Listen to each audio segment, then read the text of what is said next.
Shalom everyone to Living with the Times. Today is Rosh, Chodesh, Kislev, a new month. It's the month of Hanukkah.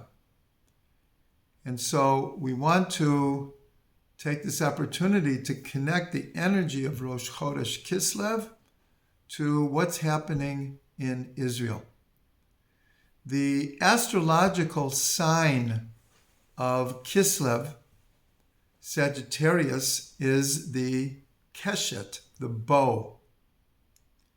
And in ancient times, the bow was not just a symbol of sport, but it was a symbol of war.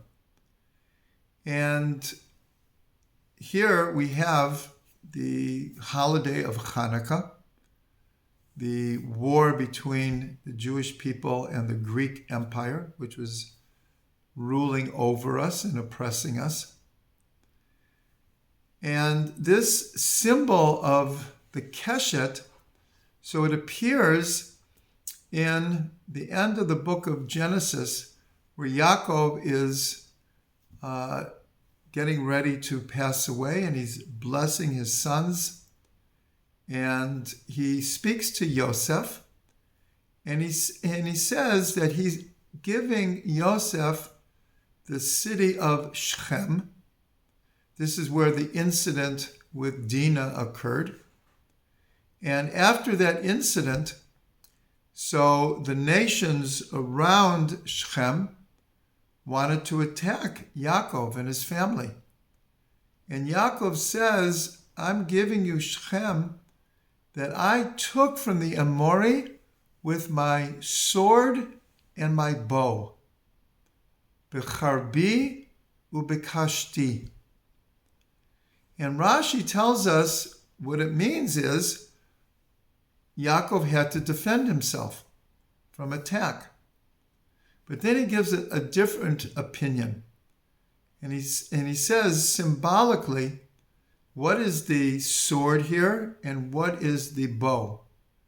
So Rashi says the sword is his wisdom and his bow is his prayer. And so what is happening in Israel right now is there is a war. And for people who are following the news, the challenge of the Israeli army to uproot this evil entity called Hamas,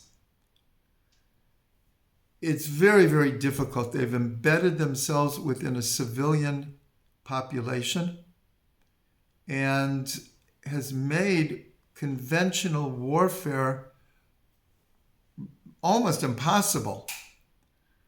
But the army is fighting with such wisdom, and using all the modern technology. And also, despite what the world says and thinks, we are trying incredibly hard to avoid civilian casualties. But unfortunately, in any war, and this is a war, it happens, especially when civilians are used quite literally as human shields. And then the Keshet, though, this is the symbol of the month of Kislev, is prayer.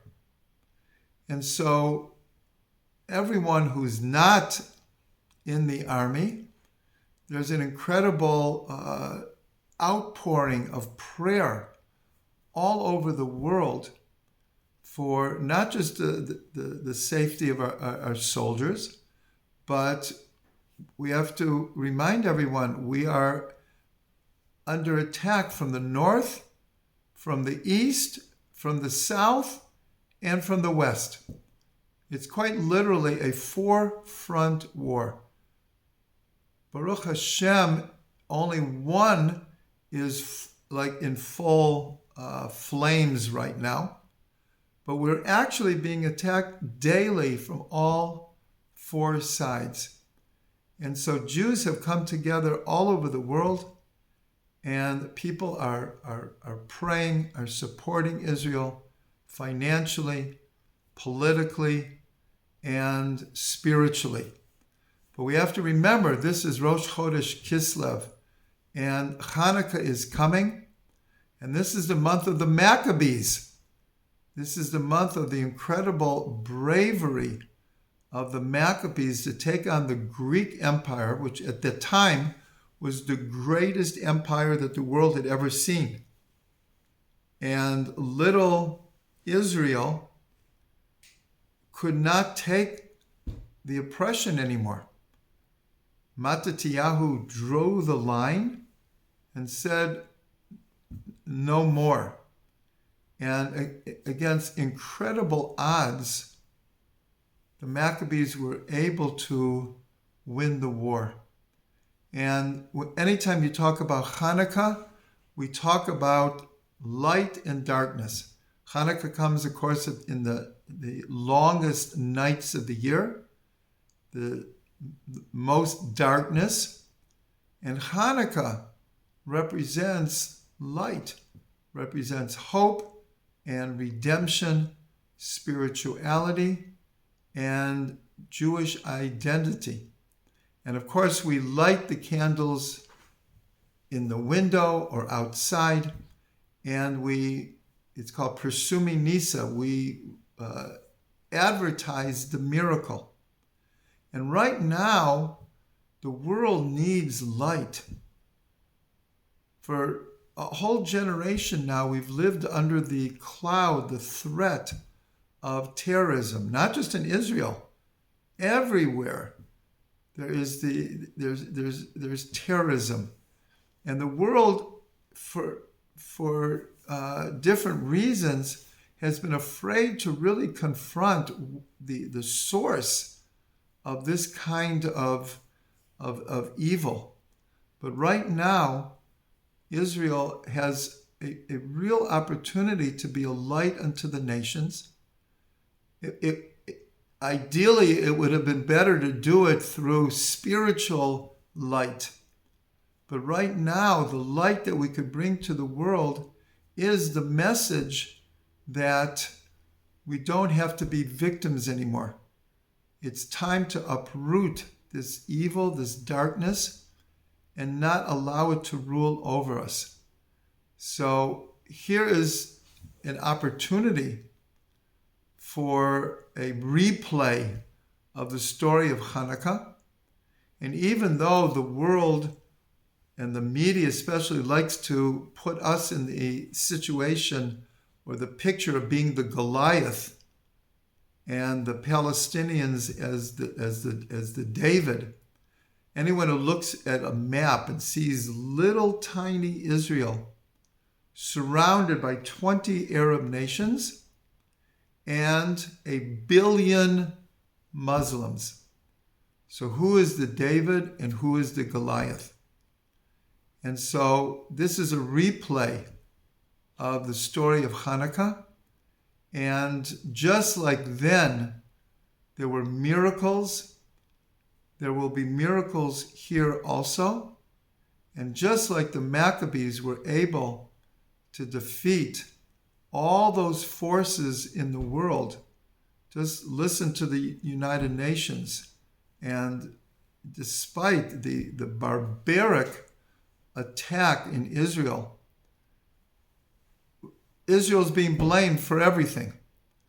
But we don't have to take that anymore. And it's time just to let our light shine and to be an example to the world that we don't have to turn the other cheek. If those come to kill you, the Jewish law is you have the right and even the obligation to get up and to kill them first. Unfortunately, in this instance, 1,400 people died in this inhumane massacre. Thousands were injured. And now it's time to defend ourselves and have light to defeat darkness. Everyone should have a good Chodesh. And just like the sword and the bow of Yaakov is his wisdom and his prayer, let us all strengthen our prayers, and we will see a victory of light over darkness.